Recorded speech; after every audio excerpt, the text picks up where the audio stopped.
The King of Clubs. Truth, I observed, laying aside the daily newsmonger, is stranger than fiction. The remark was not perhaps an original one. It appeared to incense my friend.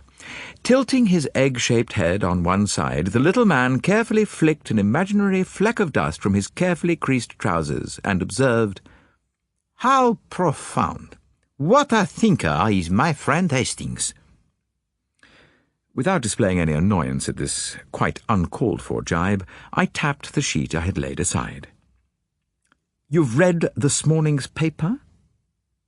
"I have, and after reading it, folded it anew, symmetrically. I did not cast it on the floor as you have done, with your so lamentable absence of order and method." That's the worst of Poirot. Order and method are his gods. He goes so far as to attribute all his success to them. "Well, then you saw the account of the murder of Henry Reedburn, the impresario?" It was that which prompted my remark. Not only is truth stranger than fiction, it is more dramatic. Think of that solid middle-class English family, the Oglanders. Father and mother, son and daughter, typical of thousands of families all over this country. The men of the family go to the city every day, the women look after the house. Their lives are perfectly peaceful and utterly monotonous, and last night they were sitting in their neat suburban drawing-room at Daisymead, Streatham, playing bridge. Suddenly, without any warning, the French window bursts open and a woman staggers into the room. Her grey satin frock is marked with a crimson stain. She utters one word, "Murder," before she sinks to the ground insensible. It is possible that they recognize her from her pictures as Valerie St. Clair, the famous dancer who has lately taken London by storm. "Is this your eloquence, or that of the Daily Newsmonger?" inquired Poirot. The Daily Newsmonger was in a hurry to go to press and contented itself with bare facts, but the dramatic possibilities of the story struck me at once. Poirot nodded thoughtfully. "Wherever there is human nature, there is drama. But it is not always just where you think it is. Remember that. Still, I too am interested in that case, since it is likely that I shall be connected with it." "Indeed? Oh, yes. A gentleman rang me up this morning and made an appointment with me on behalf of Prince Paul of Morania." "But what has that to do with it?" "You do not read your pretty little English scandal papers, the ones with the funny stories and a little mouse has heard, or a little bird would like to know. See here." I followed his short, stubby finger along the paragraph. Whether the foreign prince and the famous dancer are really affinities, and if the lady likes her new diamond ring. "And now to resume your so dramatic narrative," said Poirot. "Mademoiselle St. Clair had just fainted on the drawing-room carpet at Daisymead, you remember?" I shrugged. "And as a result of Mademoiselle's first murmured words when she came round, the two male Oglanders stepped out, one to fetch a doctor to attend to the lady who was evidently suffering terribly from shock, and the other to the police station, whence after telling his story he accompanied the police to Montdésir, Mr. Reedburn's magnificent villa, which is situated at no great distance from Daisymead. There they found the great man, who by the way suffers from a somewhat unsavory reputation, lying in the library with the back of his head cracked open like an eggshell." "Oh, I have cramped your style," said Poirot kindly. "Forgive me, I pray. Here is Monsieur le Prince." Our distinguished visitor was announced under the title of Count Theodore. He was a strange-looking youth, tall, eager, with a weak chin, the famous Morenberg mouth, and the dark, fiery eyes of a fanatic. "Monsieur Poirot." My friend bowed. "Monsieur, I am in terrible trouble, greater than I can well express." Poirot waved his hand. "I comprehend your anxiety. Mademoiselle St. Clair is a very dear friend, is it not so?" The prince replied simply, "I hope to make her my wife." Poirot sat up in his chair and his eyes opened. The prince continued, "I should not be the first of my family to make a morganatic marriage. My brother, Alexander, has also defied the emperor. We are living now in a more enlightened days, free from the old caste prejudice. Besides, Mademoiselle St. Clair, in actual fact, is quite my equal in rank. You have heard hints as to her history." There are many romantic stories of her origin, not an uncommon thing with famous dancers. I have heard that she is the daughter of an Irish charwoman, also the story which makes her mother a Russian Grand Duchess. Well, the first story is of course nonsense, said the young man, but the second is true. Valerie, though bound to secrecy, has let me guess as much. Besides, she proves it unconsciously in 1,000 ways. I believe in heredity, Monsieur Poirot. I too believe in heredity, said Poirot thoughtfully. I have seen some strange things in connection with it. Moi qui vous parle. But to business, Monsieur le Prince. What do you want of me? What do you fear? I may speak freely, may I not? Is there anything to connect Mademoiselle St. Clair with the crime? She knew Redburn, of course. Yes, he professed to be in love with her. And she? Oh, no. She would have nothing to say to him. Poirot looked at him keenly. Had she any reason to fear him? The young man hesitated. There was an incident. You know Zara, the clairvoyante? No? Oh, she is wonderful. You should consult her sometime. Valerie and I went to see her last week. She read the cards for us. She spoke to Valerie of trouble, of gathering clouds. Then she turned up the last card, the covering card, they call it. It was the King of Clubs. She said to Valerie, beware, there is a man who holds you in his power. You fear him. You are in great danger through him. You know who I mean. Valerie was white to the lips. She nodded and said, yes, yes, I know. Shortly afterwards we left. Zara's last words to Valerie were, beware of the King of Clubs. Danger threatens you. I questioned Valerie. She would tell me nothing, assured me that all was well. But now, after last night, I am more sure than ever that in the King of Clubs Valerie saw Redburn, and that he was the man she feared. The prince paused abruptly. And now you understand my agitation when I opened the paper this morning, supposing Valerie in a fit of madness. Oh, it is impossible. Poirot rose from his seat and patted the young man kindly on the shoulder. Do not distress yourself, I beg of you. Leave it in my hands. You will go to Streatham? I gather she is still there at Daisy Mead, prostrated by the shock. I will go at once. I have arranged matters through the embassy. You will be allowed access everywhere. Then we will depart. Hastings, you will accompany me? Au revoir, Monsieur le Prince. Mondésir was an exceptionally fine villa, thoroughly modern and comfortable. A short carriage drive led up to it from the road, and beautiful gardens extended behind the house for some acres. On mentioning Prince Paul's name, the butler who answered the door at once took us to the scene of the tragedy. The library was a magnificent room, running from back to front of the whole building with a window at either end, one giving on the front carriage drive and the other on the garden. It was in the recess of the latter that the body had lain. It had been removed not long before, the police having concluded their examination. That is annoying, I murmured to Poirot. Who knows what clues they may have destroyed? My little friend smiled. How often must I tell you that clues come from within? In the little grey cells of the brain lies the solution of every mystery. He turned to the butler. I suppose except for the removal of the body, the room has not been touched? No, sir. It's just as it was when the police came up last night. But these curtains now, I see they pull right across the window recess. They are the same in the other window. Were they drawn last night? Yes, sir. I draw them every night. Then Redburn must have drawn them back himself? I suppose so, sir. Did you know your master expected a visitor last night? He did not say so, sir, but he gave orders he was not to be disturbed after dinner. You see, sir, there is a door leading out of the library, onto the terrace at the side of the house. He could have admitted anyone that way. Was he in the habit of doing that? The butler coughed discreetly. I believe so, sir. Poirot strode to the door in question. It was unlocked. He stepped through it onto the terrace which joined the drive on the right. On the left it led up to a red brick wall. The fruit garden, sir.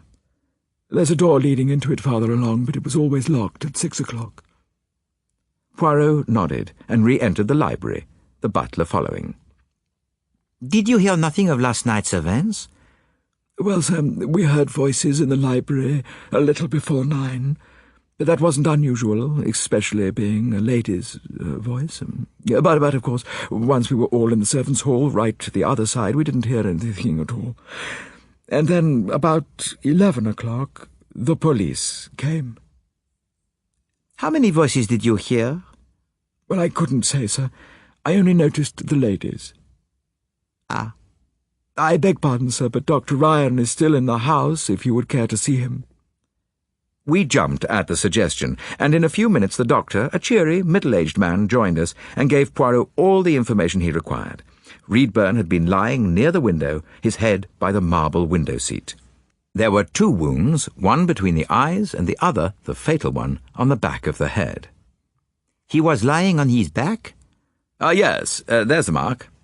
He pointed to a small dark stain on the floor. Could not a blow on the back of the head have been caused by his striking the floor? Impossible. Whatever the weapon was, it penetrated some distance into the skull. Poirot looked thoughtfully in front of him. In the embrasure of each window was a carved marble seat, the arms being fashioned in the form of a lion's head. A light came into Poirot's eyes.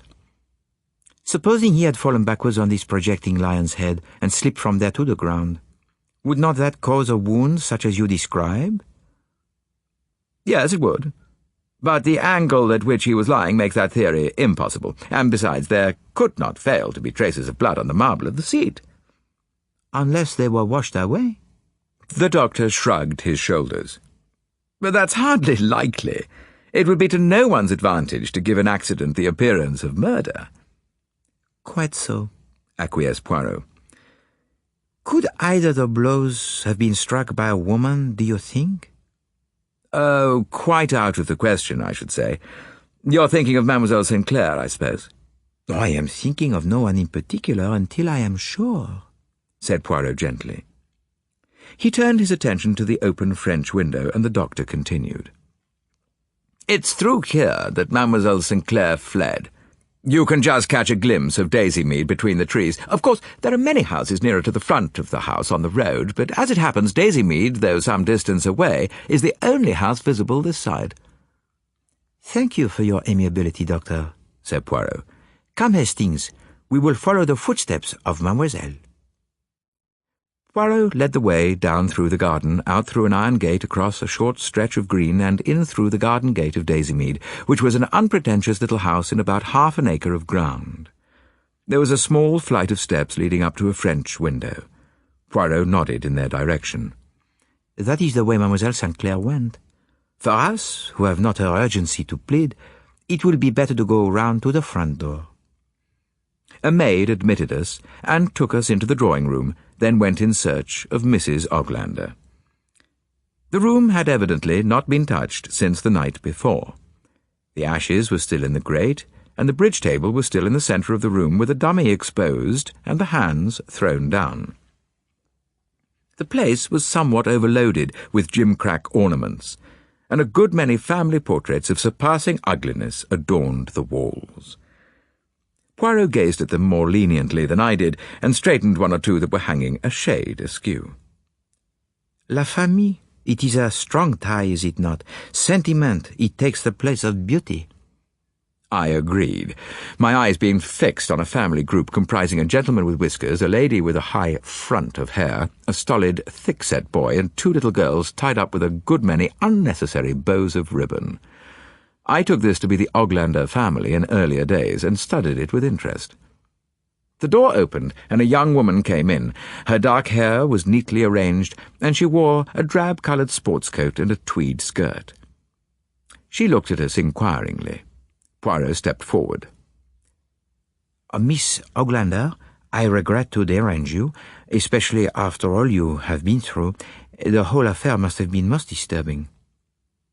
It has been rather upsetting, admitted the young lady cautiously. I began to think that the elements of drama were wasted on Miss Oglander, that her lack of imagination rose superior to any tragedy. I was confirmed in this belief as she continued.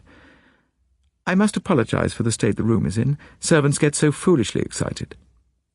It was here that you were sitting last night, n'est-ce pas? Yes, we were playing bridge after supper when... Excuse me, how long had you been playing? Well, Miss Oglander considered. I really can't say. I suppose it must have been about 10 o'clock. We had had several rubbers, I know. And you yourself were sitting where? Facing the window. I was playing with my mother and had gone 1 no trump. Suddenly, without any warning, the window burst open and Miss St. Clair staggered into the room. You recognized her? I had a vague idea her face was familiar. She is still here, is she not? Yes, but she refuses to see anyone. She is still quite prostrated. Oh, I think she will see me. Will you tell her that I am here at the express request of Prince Paul of Morania? I fancied that the mention of a royal prince rather shook Miss Oglander's imperturbable calm. But she left the room on her errand without any further remark and returned almost immediately to say that Mademoiselle St. Clair would see us in her room. We followed her upstairs and into a fair-sized, light bedroom. On a couch by the window a woman was lying who turned her head as we entered. The contrast between the two women struck me at once, the more so as, in actual features and colouring, they were not unalike, but oh, the difference! Not a look, not a gesture of Valerie St. Clair's, but expressed drama. She seemed to exhale an atmosphere of romance. A scarlet flannel dressing-gown covered her feet, a homely garment in all conscience, but the charm of her personality invested it with an exotic flavour, and it seemed an Eastern robe of glowing colour. Her large, dark eyes fastened themselves on Poirot. "You come from Paul?" Her voice matched her appearance. It was full and languid. Yes, mademoiselle. I am here to serve him and you. What do you want to know? Everything that happened last night? Oh, but everything? She smiled rather wearily. Do you think I should lie? I'm not stupid. I see well enough there can be no concealment. He held a secret of mine, that man who is dead. He threatened me with it. For Paul's sake I endeavoured to make terms with him. I could not risk losing Paul. Now that he is dead, I am safe. But for all that, I did not kill him. Poirot shook his head with a smile. It is not necessary to tell me that, mademoiselle. Now, recount to me what happened last night. I offered him money. He appeared to be willing to treat with me. He appointed last night at 9 o'clock. I was to go to Montdésir. I knew the place. I'd been there before.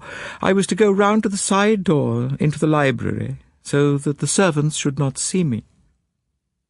Excuse me, mademoiselle, but were you not afraid to trust yourself alone there at night? Or was it my fancy, or was there a momentary pause before she answered? Perhaps I was.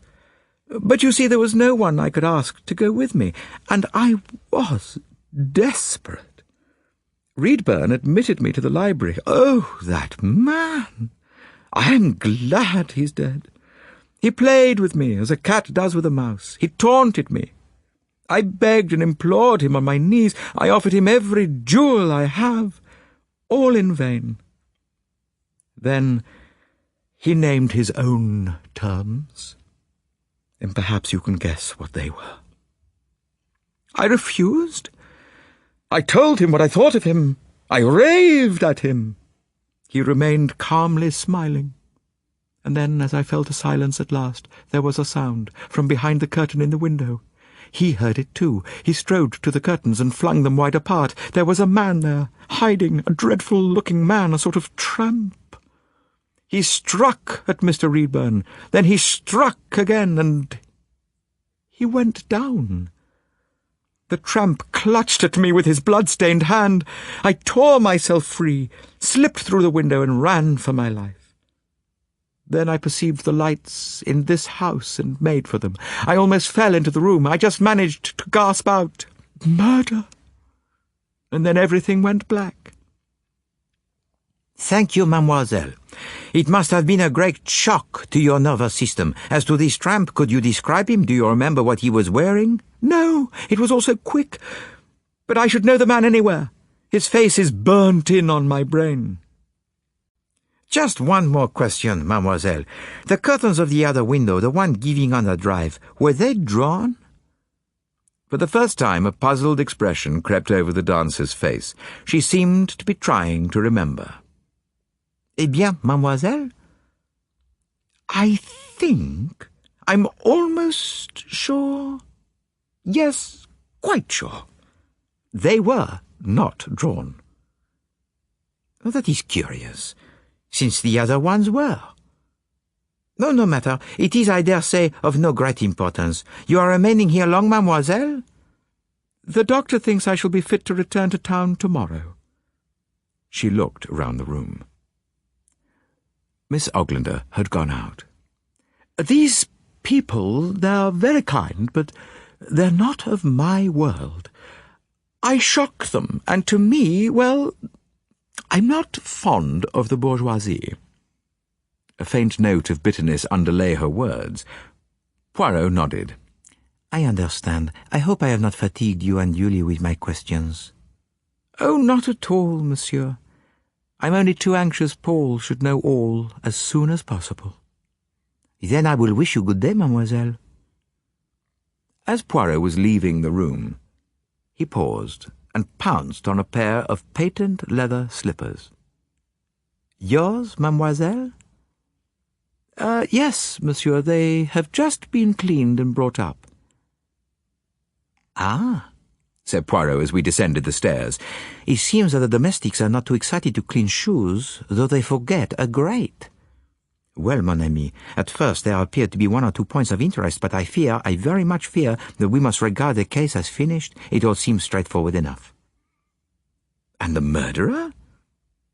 "Hercule Poirot does not hunt down tramps," replied my friend grandiloquently. Miss Oglander met us in the hall. "If you will wait in the drawing-room a minute, Mamma would like to speak to you." The room was still untouched, and Poirot idly gathered up the cards, shuffling them with his tiny, fastidiously groomed hands. "Do you know what I think, my friend?" "No," I said eagerly. "I think that Miss Oglander made a mistake in going 1-note trump. She should have gone 3 spades."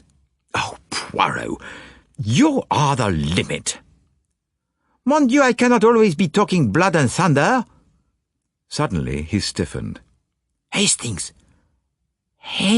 See! The king of clubs is missing from the pack." "Zara!" I cried. "Eh?" He did not seem to understand my allusion. Mechanically he stacked the cards and put them away in their cases. His face was very grave. "Hastings," he said at last, "I, Hercule Poirot, have come near to make a big mistake. A very big mistake." I gazed at him, impressed, but utterly uncomprehending. "We must begin again, Hastings. Yes, we must begin again, but this time we shall not err." He was interrupted by the entrance of a handsome, middle-aged lady. She carried some household books in her hand. Poirot bowed to her. "Do I understand, sir, that you are a friend of Miss St. Clair's?" "I come from a friend of hers, madame." "Oh, I see. I thought perhaps—" Poirot suddenly waved brusquely at the window. "Your blinds were not pulled down last night." "Oh, no, I suppose that's why Miss St. Clair saw the light so plainly." "But there was moonlight last night. I wonder that you did not see Mademoiselle St. Clair from your seat here facing the windows." "Well, I suppose we were engrossed with our game. Nothing like this has ever happened before to us." "I can quite believe that, madame, and I will put your mind at rest. Mademoiselle St. Clair is leaving tomorrow." "Oh!" The good lady's face cleared. "And I will wish you good morning, madame." A servant was cleaning the steps as we went out of the front door. Poirot addressed her. "Was it you who cleaned the shoes of the young lady upstairs?" The maid shook her head. "Oh, no, sir. I don't think they've been cleaned." "Who cleaned them, then?" I inquired of Poirot as we walked down the road. "Nobody. They did not need cleaning." Well, I grant that walking on the road or path on a fine night would not soil them, but surely after going through the long grass of the garden, they would have been soiled and stained. Yes, said Poirot with a curious smile. in that case, I agree, they would have been stained. But have patience a little half-hour, my friend. We are going back to Montdésir. The butler looked surprised at our reappearance, but offered no objection to our returning to the library. "Hi, that's the wrong window, Poirot," I cried as he made for the one overlooking the carriage drive. I think not, my friend. See here. He pointed to the marble lion's head. On it was a faint, discoloured smear. He shifted his finger and pointed to a similar stain on the polished floor. Someone struck Redburn with a blow with his clenched fist between the eyes. He fell backwards on this projecting bit of marble, then slipped to the floor. Afterwards he was dragged across the floor to the other window and laid there instead, but not quite at the same angle as the doctor's evidence told us. But why? It seems utterly unnecessary. On the contrary, it was essential. Also, it is the key to the murderer's identity. Though, by the way, he had no intention of killing Redburn, and so it is hardly permissible to call him a murderer. He must be a very strong man. What, because of having dragged the body across the floor? Not altogether. It has been an interesting case. I nearly made an imbecile of myself, though. What, do you mean to say it's over, that you know everything? Yes. A remembrance smote me. "Oh, no," I cried. "There's one thing you do not know." And that? You do not know where the missing King of Clubs is. Eh? Oh, that is droll. That is very droll, my friend. Why? Because it is in my pocket. He drew it forth with a flourish. "Oh," I said rather crestfallen. "Where did you find it? Here?" No, there was nothing sensational about it. It had simply not been taken out with the other cards. It was in the box. Oh. Well, all the same, it gave you an idea, didn't it? Yes, my friend. I present my respects to His Majesty. And to Madame Zara. Oh, yes, to the lady also. Well, what are we going to do now?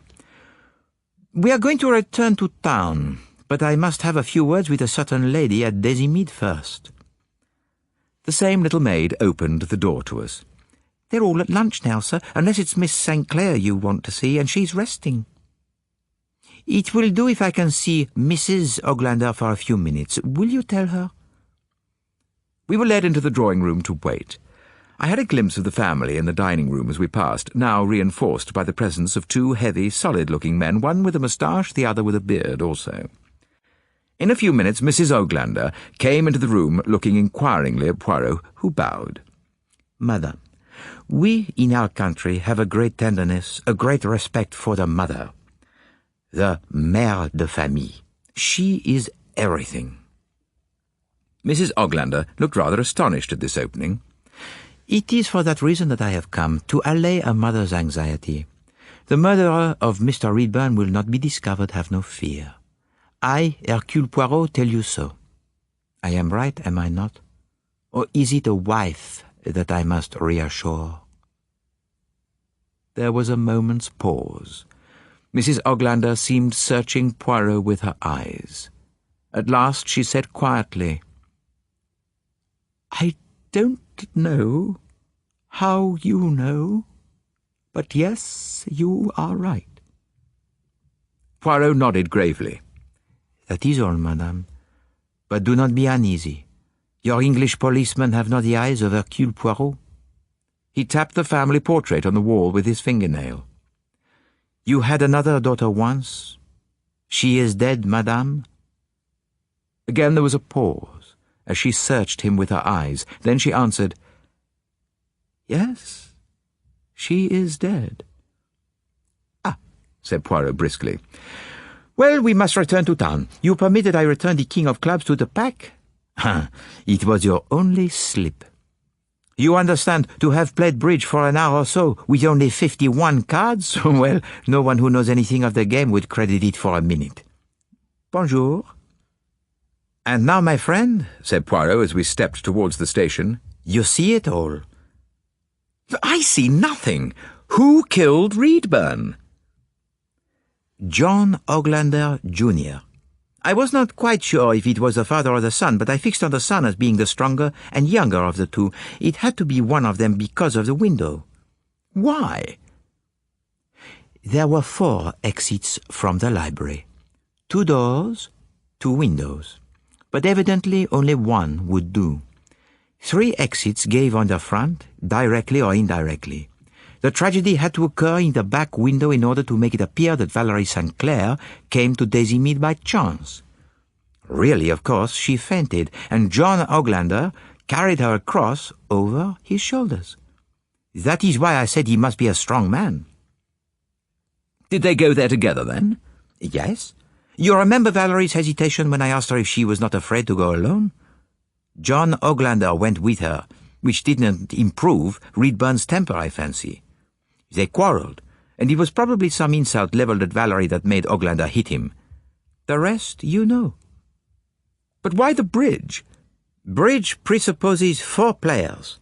A simple thing like that carries a lot of conviction. Who would have supposed that there had been only 3 people in that room all evening?